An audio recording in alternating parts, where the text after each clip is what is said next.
मी ज्योत्स्ना, आपण पाहत आहात न्यूज वर्ल्ड. न्यूज वर्ल्डच्या आजच्या अंकात पाहूया शहर परिसरातील विशेष घडामोडी.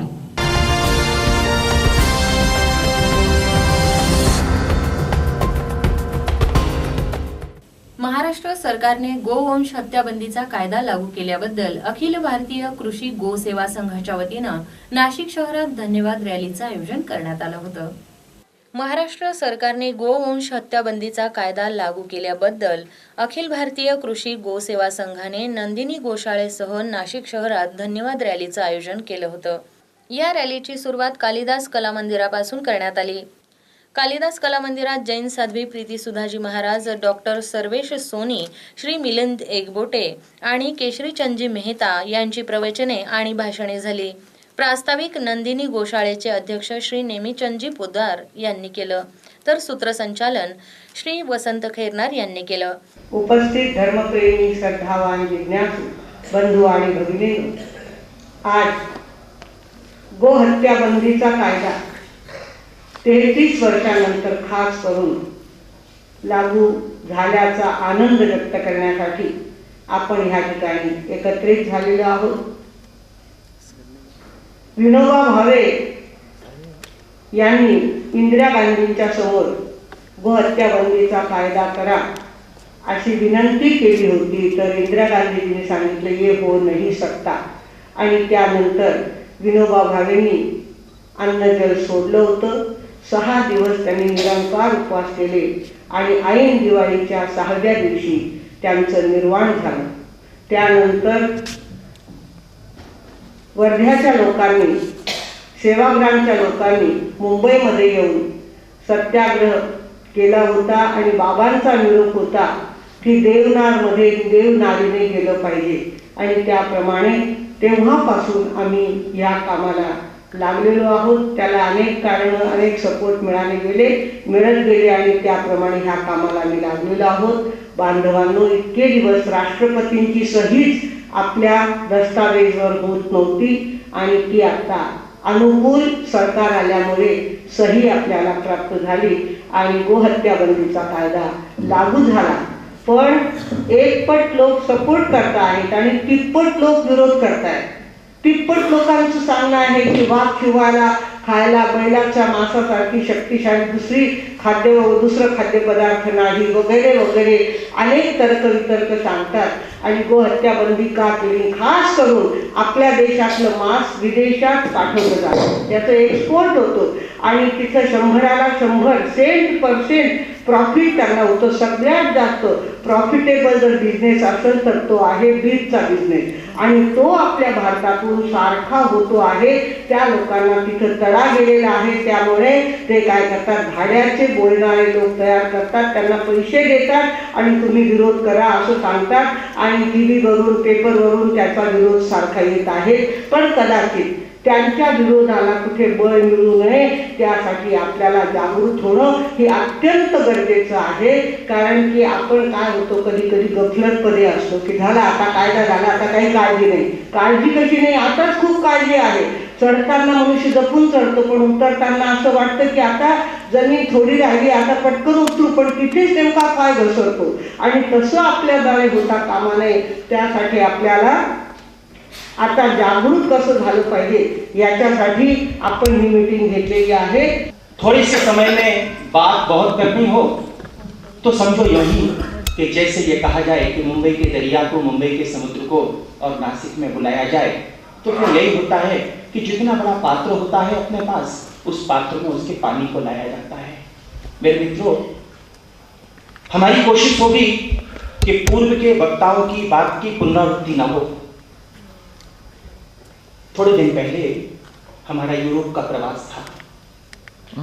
कई बार हमें ये लगता है कि भारत के लोगों के अंदर गाय के लिए जितनी वेदना है, जितनी तड़प है, शायद दुनिया के और दूसरे देशों के लोगों के लिए लोगों को इतनी वेदना नहीं होगी. हमने अपनी आंखों से देखा है, हम लोग तो सो रहे हैं और बाहर के लोग कितना जाग रहे हैं. एक छोटा सा उदाहरण हम आपको देते हैं. थोड़े समय पहले की बात है, यूरोप के प्रवास में मेरा जर्मनी में कार्यक्रम था और जर्मनी में एक बहुत बड़ा सेमिनार था. और वो सेमिनार किसके ऊपर था? गाय के ऊपर था. गाय को इंग्लिश में काऊ कहते हैं. और शुरुआत जो की गई थी वो संस्कृत से की गई थी। गाय को हम लोग कहते हैं कि गाय बचेगी तो देश बचेगा। हमारा जो संभाषण होगा वो वैज्ञानिक होगा। हम लोग बहुत रिलीजियस हैं। गाय का जो धर्मशास्त्र है वो लोग हम अच्छी तरह से जानते हैं। किसी को भी हाथ खड़ा कर दो ना तो हिंदुस्तान का एक बच्चा भी गाय के ऊपर 10 लाइनें बोल देगा बड़े आराम से। लेकिन गाय का विज्ञान क्या है? अध्यात्म तो हमें पता है, गाय का अर्थशास्त्र क्या है, विज्ञान शास्त्र क्या है, और वो विदेश के लोगों ने समझा। तो हम कहते हैं कि गाय बचेगी तो देश बचेगा। जर्मनी के लोगों ने कहा कि गाय बचेगी तो विश्व बचेगा। ये अभी थोड़े दिन पहले जर्मनी के लोगों का नारा था कि जिस दिन इस धरती पे गाय नहीं होगी उस दिन एक भी मनुष्य जीवित नहीं रह सकता। और उन्होंने जो लगभग 3 दिन का शिविर था और 3 दिन के शिविर में हमें अतिथि के रूप में वहां पे बोलने का मौका मिला। कुछ छोटी छोटी झलकियां हम आपको देना चाहते हैं। बात आई गाय की। मेरी बात को ध्यान से सुनना।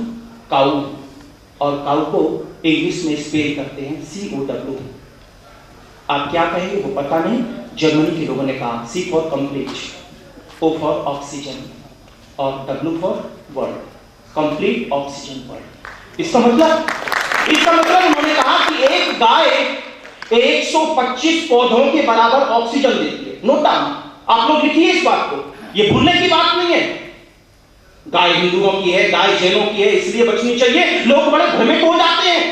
लेकिन जब जर्मनी ने यह कहा कि जिस दिन गाय नहीं बचेगी उस दिन इस देश पे इंसान नहीं होगा, एक जीवित नहीं रह सकता। और जब ये ब्राजील को पता चला, थोड़ी देर पहले हमारा वहां जाना हुआ, हमारे जो पूर्व के वक्ता ने कहा हम सच बताते हैं वहां के गायों को कितनी अच्छी तरह से वो लोग रखते हैं। और गाय की जब बात आती है, हम तो कहते हैं इस विश्व में एक भी पशु कटना नहीं चाहिए। क्यों कहते हैं?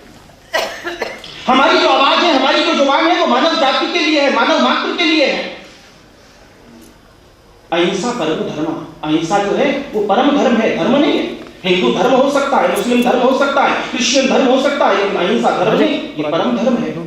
हम नहीं चाहते कि कोई कटे, लेकिन जो परम उपयोगी है ऐसा। और वो गाय जो है वो गाय पशु नहीं है मेरे मित्रों। आज के बाद गाय को पशु नहीं कहना। गावो विश्व मातरा, गाय तो विश्व की मां है। और वो कैसे मां है? तो जर्मनी के लोगों ने कहा कि 125 पेड़ जितनी ऑक्सीजन देते हैं, हम भी विज्ञान के विद्यार्थी रहे हैं और हमने भी PhD किया है। 125 वृक्ष, और वृक्ष तो आप काट रहे हैं, वृक्षों के लिए अब जगह नहीं, आप वृक्ष कहां लगाएंगे?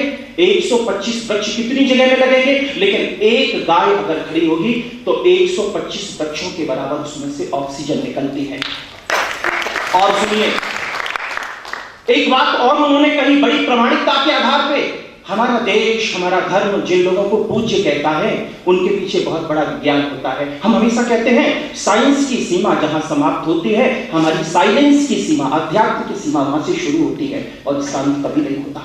त्याचबरोबर अनेक वर्षांपासून गोसेवेमध्ये त्यांनी मोठं योगदान ह्या नाशिक शहरामध्ये जिल्ह्यामध्ये दिलेलं आहे। ते आमचे नैवेद्यचे पोद्दार, सर्व सन्माननीय व्यासपीठ भक्तिचरण महाराज आणि सर्व नाशिककर बंधुआणी भगिनींनो, मागच्या अधिवेशनामध्ये केंद्रातल्या भारतीय जनता पार्टीच्या सरकारने आणि महाराष्ट्रातल्या देवेंद्रजी फडणवीस यांच्या सरकारने माननीय मुख्यमंत्री महोदय यांनी अधिवेशनामध्ये घोषणा केली गोहत्या बंदीची। आणि गोहत्या बंदी जेव्हा लागू करण्यात आली तेव्हा हे विधेयक जेव्हा आलं त्याच्यावरती खूप मोठ्या प्रमाणामध्ये सभागृहामध्ये चर्चा झाली। असं वाटत होतं की हे विधेयक सर्व पक्षीयांकडून त्याचं स्वागत केलं जाईल आणि अत्यंत चांगल्या पद्धतीने त्याची अंमलबजावणी होईल। परंतु एक वेगळंच राजकारण सभागृहाच्या माध्यमातून, ह्या गोहत्या बंदीच्या माध्यमातून पुढे आलं। असो मला या विषयाच्या बाबतीमध्ये राजकीय पक्षांच्या भावनांच्या पलीकडे जाऊन गेल्या अनेक वर्षांपासून आम्ही गोहत्या बंदीसाठी सर्वजण संघर्ष करत होतो। खूप दिवसांपासूनची मागणी होती आणि गोहत्या बंदीचं विधेयक जेव्हा विधिमंडळामध्ये आलं तेव्हा काही लोकांनी असं सांगितलं की सरकार हे शेतकऱ्यांच्या विरोधामध्ये आहे। माझ्या डोक्याकडे मुंग्याच आल्या की गोहत्या बंदी आणि शेतकऱ्यांचा विरोधामध्ये सरकार कसं असू शकतंय। कारण जर गोहत्या बंदी झाली तर निश्चित स्वरूपामध्ये शेतीसाठी देखील त्याचा खूप मोठ्या प्रमाणामध्ये आधार मिळू शकतो।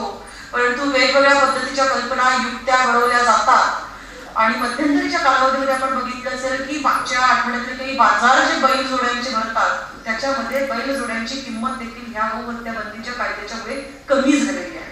त्यामुळे शेतकऱ्यांना त्याचा फायदाच झालेला आहे. आणि काही लोकांनी अशी मागणी केली की हा गायीचं करणार काय, कारण ते जेव्हा दुभतं जनावर आहे, दुभतं राहत नाही, त्यानंतर दूध देत नाही, त्यानंतर हा गायींचं आपण करणार काय, ह्या विषयाच्या बाबतीमध्ये सरकारने खूप चांगली सकारात्मक भूमिका घेतली. आणि त्याच अधिवेशनामध्ये, त्याच प्रश्नांमध्ये, त्याच विधेयकाच्या वेळेस माननीय देवेंद्रजी फडणवीस यांनी घोषणा केली की मुंबईमधली 200 एकरची आरेची जी जमीन जी आहे आम्ही ह्या गोशाळेच्यासाठी आम्ही आरक्षित करू आणि सरकार या विषयाच्या बाबतीमध्ये काही करू.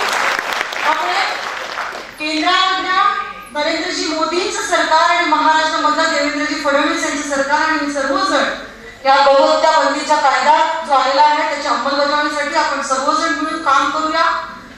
गायींचं पालन पोषण करणं हा आमचा धर्म आहे, गौ हत्या होऊ नये हा आमचा धर्म आहे.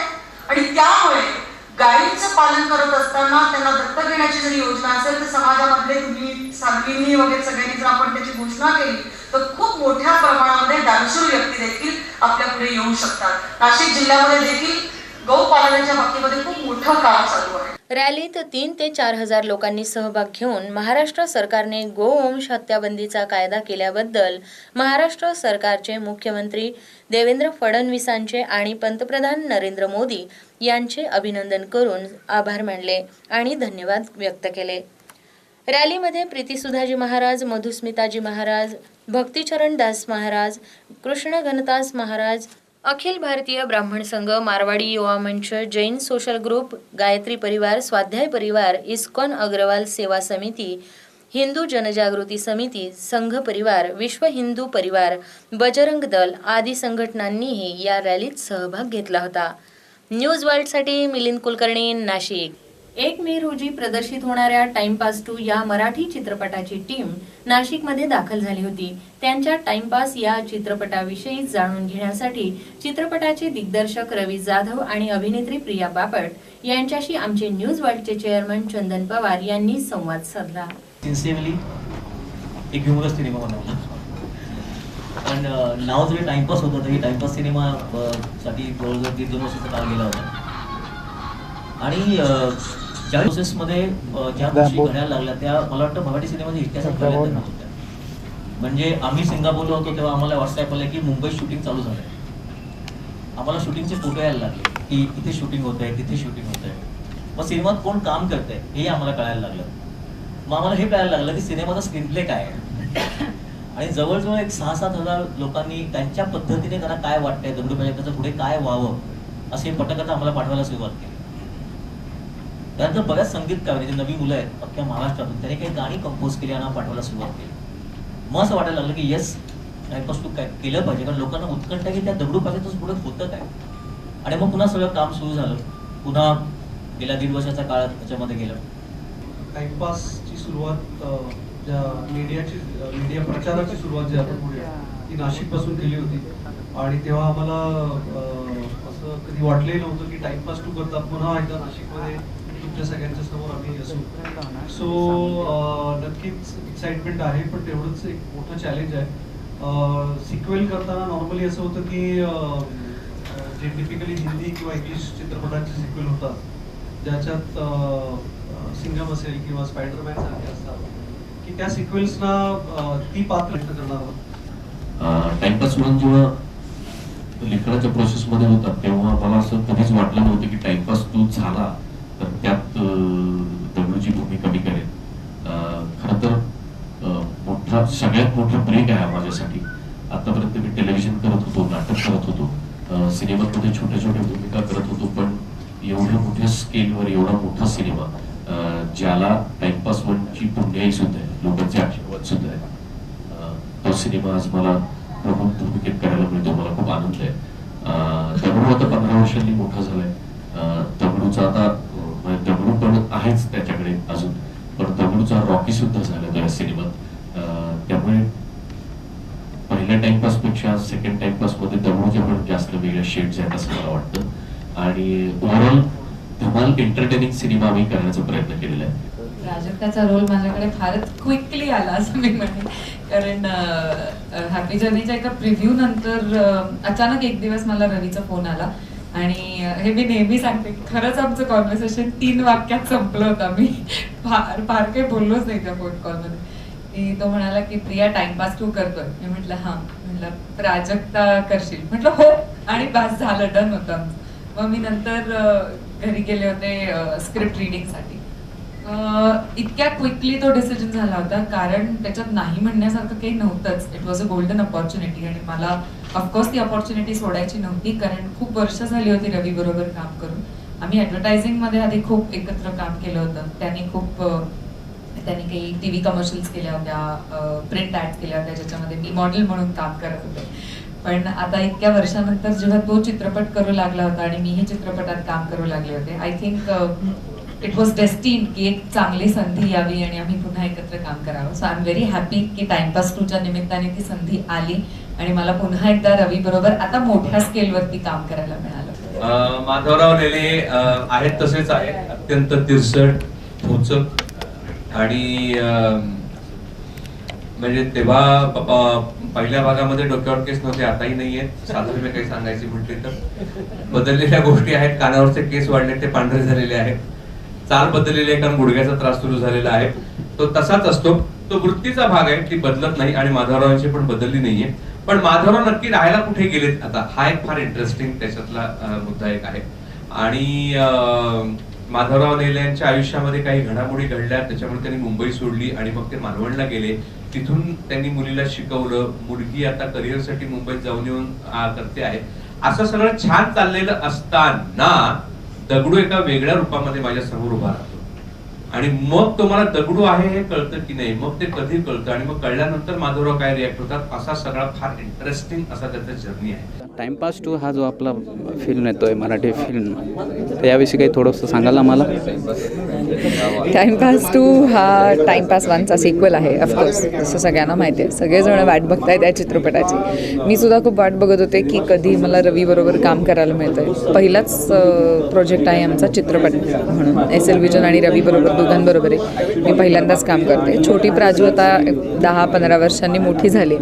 अनुभवानुसार थोडे जे बदल होतात माणसात ते आहेत, पण त्यांचं प्रेम अजून तसंच निरागस आहे आणि ते प्रेम मिळतं की नाही मिळत, आणि मिळतं तर कसं मिळतं, नाही मिळत तर का नाही मिळत, ही सगळी टाइमपास 2ची स्टोरी. पहिला टाइमपास खूप हिट झाला, लोकांना खूप आवडला. तर दुसराही टाइमपास 2 आवडेल असं आपल्याला खात्री? पहिल्या टाइमपासपेक्षा नक्कीच ह्यामध्ये खूप काही वेगळ्या गोष्टी आहेत.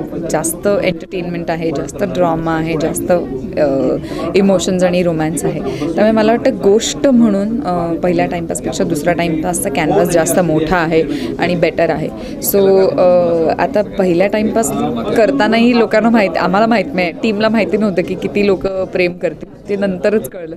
सो माझी आशा आहे की लोकांना हा नक्की आवडेल आणि लोक यावर तसंच किंबहुना जास्त प्रेम करतील जितकं त्याने टाइमपासवर केलं. एक थोडंसं पॉलिटिकल क्वेश्चन असा आहे की महाराष्ट्र गव्हर्नमेंटने प्राईम टाईम दिल्यामुळे मराठी चित्रपटांना त्याला विरोध आपले मराठी लोक जसे शोभा डे विरोध करतायत, तर आपल्याला काय बोलायचं? माझं असं म्हणणं आहे की त्यांचं वैयक्तिक मत आहे ते, आणि त्यांना त्यांचं मत मांडण्याचा पूर्ण अधिकार आहे. त्यांनी मांडायचं की नाही हा त्यांचा मुद्दा आहे. ते योग्य आहे की अयोग्य आहे हे ॲज अ अभिनेत्री म्हणून, आपण एक मराठी म्हणून आपल्याला काय वाटतं की त्यांचा जो विरोध आहे तो बरोबर आहे का? त्यांचं व्यक्तिगत मत ठीक आहे, त्यांनी ते मत सार्वजनिक केलं आहे. मी त्यांच्या मतावरती नाही बोलणार. त्यांचं मत योग्य आहे की अयोग्य आहे ह्याच्यामध्ये मला पडायचंच नाही. मला असं वाटतं की जर मराठी चित्रपट जास्तीत जास्त लोकांपर्यंत पोहोचवायचा असेल तर त्याला योग्य वेळी हवा तो टाईम स्लॉट मिळाला काही हरकत नाही, आणि ते मिळालं तर जास्तीत जास्त लोकांपर्यंत तो पोहोचू शकेल. सो मला शोभा डे काय म्हणतात ह्याच्यामध्ये आय डोंट नो,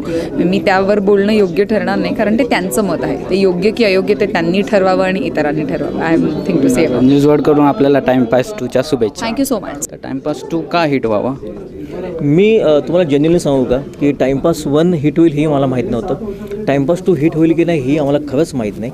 मला एवढं माहिती आहे की खूप मेहनत केली आहे, अत्यंत लहान लहान बायकांवरती काम केलं गेलेलं आहे, अत्यंत विचारपूर्वक त्या ओळखून त्या जबाबदारीची जाणीव करून अत्यंत सिरियसली केलेला ह्युमरस सिनेमा आहे असं मी म्हणू शकेन. आणि मला असं पर्सनली वाटतं की ज्या लोकांना टाइमपास 1 आवडला ते लोक टाइमपास 2 नक्की पाहतील आणि त्यांना नक्की आवडेल. पण त्या व्यतिरिक्त टाइमपास 2मध्ये अशा काही वेगळ्या गोष्टी आहेत नव्या, की एक नवा ऑडियन्ससुद्धा या सिनेमाला येईल असं मला प्रचंड वाटतं. कारण हसता हसता सिनेमा वेडवून जाईल असं मला पर्सनली वाटतं, आणि त्यामुळे एक लोकांना खूप सरप्राइजेस या सिनेमामध्ये आहेत. बरं, आता थिएटरची संख्या आपण वाढवत आहेत, आणि महाराष्ट्र गव्हर्नमेंटने सोने पे सुहागा प्राईम टाईम दिला आहे, तर यामुळे बिझनेस वाढेल असं आपल्याला वाटतं. मला वाटतं पहिला जो प्राईम टाईम दिला होता 6 ते 9 तोच चुकीचा होता पर्सनली, कारण 6 ते 9 हा ट्रेडिशनली मराठी घरांमधला टी व्ही बघायचा टाईम असतो. आणि आपण जर नॉर्मली पाहिलं तर विकेंड सोडून 6 ते 9ला इतका रिस्पॉन्स नसतो मराठीमध्ये. नॉर्मली 5चा टाईम किंवा रात्री 9चा टाईम हा खूप महत्त्वाचा असतो. पण मी स्वागत करीन मुख्यमंत्र्यांचं की त्यांनी एक चांगला एक विचार किंवा एक प्रयत्न केला मराठी सिनेमासाठी. हे खूप महत्त्वाचं आहे, कारण बऱ्याच वर्षामध्ये असं काही होत नव्हतं. आज ते पुढाकार घेत आहेत काही चांगल्या गोष्टी करायला. आज त्यांनी लोकांना बोलवलं आहे, प्रोड्युसरला बोलवलं, निर्मात्यांना बोलवलं, दिग्दर्शकांना बोलवलं, त्यांच्यावर त्यांनी चर्चा केली. तर ही चर्चा आणि हे एक देवाणघेवाण मला वाटतं खूप महत्त्वाची आहे. त्यातनं खूप चांगल्या गोष्टी होऊ शकतात असं मला पर्सनली वाटतं. ऑन द अदर हँड मला असंही वाटतं की शेवटी सिनेमा भाषेपलीकडे असतो. आज जेव्हा प्राईम टाईममध्ये समजा मला 6 ते 9 एक शो मिळाला, समजा लकीली मला एक 6 ते 9 शो मिळाला आणि त्याचवेळी दुसरी एखादी हिंदी सिनेमा बाजूला रिलीज असेल, त्याचे 3 शो आहेत आणि माझा 1 शो आहे, तर शेवटी सिनेमा बोलणार. शेवटी सिनेमा हा ठरवणार की लोकांनी किती पाहावा किती नाही. त्यामुळे अल्टिमेटली मला असं वाटतं की सिनेमाची लँग्वेज नसते. गुड ऑर चॉईस बाईट सिनेमा हे लोक ठरवणार. आणि सिनेमा चांगला असेल तर तो मराठी असो हिंदी, लोक त्या सिनेमा नक्की जाणार. रिस्पॉन्सिबिलिटी आमच्यावरती आहे, निर्मात्यावरती आहे, दिग्दर्शकांवरती आणि प्रेक्षकांवरती आहे की मग मराठी सिनेमा पाठीमध्ये त्याचा मराठी सिनेमा बघाच ॲज अ प्रायोरिटी. दुसरं मराठी लोकांना सिनेमा दाखवायचा असेल किंवा त्यांना पाहायचा असेल तर त्यांना हिंदी सिनेमा विसरून जातील इतका चांगला सिनेमा दाखवा, इतके चांगले त्यांना व्हिज्युअल्स दाखवा. आणि we are on the good path. मी नेहमी म्हणतो की we are on the very good path, we are on the golden path right now. पण ते सोनेरी दिवस आलेत ह्याला मी मान्य करत नाही. मला वाटतं सोनेरी दिवस येतील, आपण त्या दिशेने वाटचाल करतो. अजून काही दिवस जातील त्याला. मला असं वाटतं की मराठी सिनेमाने एका बाजूला 100 करोडचा गल्ला गाठलाच पाहिजे. आणि मला असंही वाटतं की त्याच दिवशी मराठी सिनेमाला ऑस्करसुद्धा मिळालं पाहिजे. ते 2 वेगळे जे पॅवेलर्स आहेत की आपण म्हणतो समांतर सिनेमा, जे ते नॅशनल अवॉर्डला मराठी सिनेमा जबरदस्त काम करतो आहे आणि त्याचवेळी मराठी सिनेमा आता 35-40 करोडमध्ये पोचला आहे. तर ह्या दोन्ही गोष्टी मराठीमध्ये खूप पॅवेल चालू आहेत. आयरनी अशी आहे माझ्या लाईफमध्ये की मला वाटतं भारतात पहिल्यांदा होत असेल असं की एका दिग्दर्शकाचा व्यावसायिक सिनेमा 1 मेला रिलीज होतो आहे आणि 2 मेला मला नॅशनल अवॉर्ड घ्यायचं आहे. तर एका दिग्दर्शकाचे 2 वेगळे सिनेमे, एकाला नॅशनल अवॉर्ड मिळतं आणि एक व्यावसायिक सिनेमा आहे आणि एक दिग्दर्शक ह्या 2 गोष्टी करू शकतो. माझ्यासाठी खूप महत्त्वाची गोष्ट आहे. बरं, मला टाईमपास व्यतिरिक्त आपण दुसरा एक पॉलिटिकल क्वेश्चन असा विचारतो आहे की प्राईम टाईम मराठीला प्राईम टाईम दिल्यामुळे बरेचसे हिंदी फिल्म सृष्टीतले लोक याला विरोध दर्शवत आहेत, तर आपल्याला काय वाटतं? मला पर्सनली असं वाटतं की विरोध का दर्शवतात त्याचा मला खरंच प्रश्न पडला आहे. इतकी वर्ष आम्हाला प्राईम टाईम मिळाला नाही, मराठी सिनेमाला मिळाला नाही, आम्ही कधी काय विरोध दर्शवला नाही. आम्ही एक शो मागतो आहे. जर त्या एका शोमुळे जर इतकं मोठं नुकसान हिंदीचं होणार असेल तर त्यांनी मला वाटतं त्यांचं कामाची पद्धत किंवा विषय पुन्हा एकदा तपासून पाहावेत. काहीतरी प्रॉब्लेम आहे. कारण आम्हाला एकच शो हवा आहे प्राईम टाईमला आणि जो एक शो दिल्यामुळे जर खूप मोठं आर्थिक नुकसान त्यांना होणार असेल तर मला वाटतं आता त्यांच्या सिनेमाचा कमकुवतपणा आहे. आणि we are very happy right now. Marathi सिनेमांना जे खरंच चांगले सिनेमे आहेत, जे उत्तम सिनेमे आहेत, त्यांना प्रेक्षक येत आहेत. जसं आता माझा कॉफी अँड बस बिझनेस वाढण्यामध्ये नक्कीच भर पडेल. नक्कीच, कारण आता माझा जस्ट कॉफी अँड विली बस के जो मी प्रोड्यूस केला झाला is doing fantastic level. Actually काही थिएटरचा प्रॉब्लेम नाही, टाईमपास टूला ॲब्सोल्यूट नो प्रॉब्लेम. आणि असं नाही की आमचे मित्र आहेत थिएटरवाले, असं काही नाही. मला पर्सनली असं वाटतं की ज्या दिवशी तुम्ही सिनेमाचा विषय निवडता तिथपासून तुम्ही जर स्लोली तो सिनेमा लोकांपर्यंत कसा पोचवायचा विचार केला तर सिनेमा सक्सेसफुल होईल. बऱ्याचदा असं होतं की सिनेमा शूट होतो, अख्खा सिनेमा तयार होतो आणि मग विचार केला तर याचं पीने कसं करायचं, याचं मार्केटिंग कसं करायचं, मग आपण पैसे कसे उभे करायचे, ही चुकीची पद्धत आहे. पहिल्या दिवसापासून तुम्ही तो कंप्लीट प्लॅन केला पाहिजे आणि मग असा एवढा इश्यू येत नाही. तुमचं टार्गेट ऑडियन्स परफेक्ट असेल, तुम्हाला माहिती असेल तुमचा सिनेमा मुंबईचा, पुण्याचा आहे, नाशिकचा आहे का तुमच्या आजूबाजूच्या गावातला आहे, सिंगल स्क्रीन थिएटरचा आहे किंवा मल्टिप्लेक्सचा आहे, याचे तुमच्या आवाकडे परफेक्ट असेल, हे तुम्हाला एक्झॅक्टली माहिती असेल तर एवढे इश्यू येत नाहीत. न्यूज वर्ल्ड कडून टाइमपास टूला हार्दिक शुभेच्छा. Thank you very much. थँक्स. याच बरोबर न्यूज वर्ल्डचं आजचं बातमीपत्र संपलं. पुन्हा आपली भेट पुढील प्रसारणात. तोपर्यंत मी ज्योत्स्ना आपला निरोप घेते. नमस्कार.